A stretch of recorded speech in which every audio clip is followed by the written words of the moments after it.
Ty did a nice job. We talked about it. I think he's an improving player and still has work to do. He's going to miss one, and then but made the big one, and that was great to see. The offensive line is improving. Offensive line is getting better. Probably the guy who made the biggest jump was Kyle Kalis. Graded out for the ball game, 90%, a little above 90%, along with Graham Glasgow, who's been consistently very good and have been our best offensive lineman. Kalis is ascending fast, so it's great to see that. The other one is Ben Braden is also playing better. Still has work to do, but he's improving as well. Thought Mason Cole and Magnuson both improved. They're playing more physical and they're finishing. They're really making an effort to finish right now. And so all five of those guys, what's helping our running game right now is them. And the contribution by the backs, but also the receivers. Our receivers are making a real effort right now to block downfield. They're blocking in the box. They are coming to get safeties, and they're blocking sometimes 30, 40 yards downfield. J.U. Chesson was our player of the game offensively and on special teams, and a big reason he contributed both in the passing game, contributed to the running game.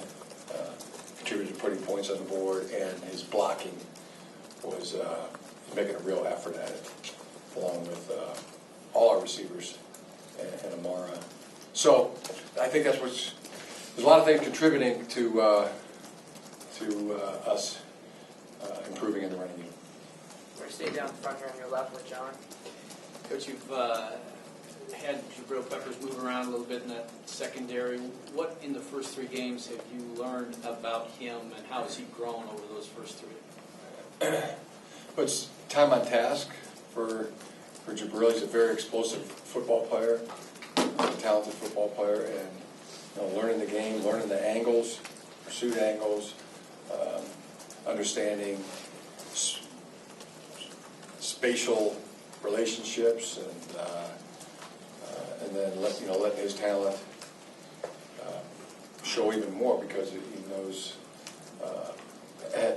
I think he's got good instincts, but there's time on task, especially for a safety. That's very important, and he's gotten work at corner and nickel as well. So he's playing a lot of football.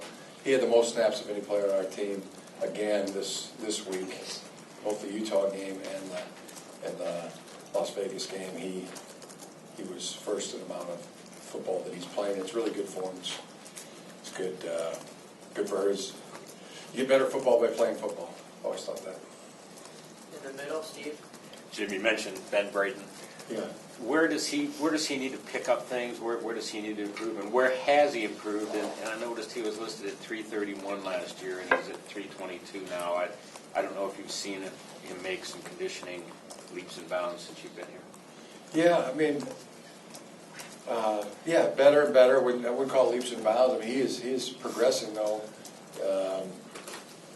and playing more physical. It has room to get better, but of the five linemen, I think he was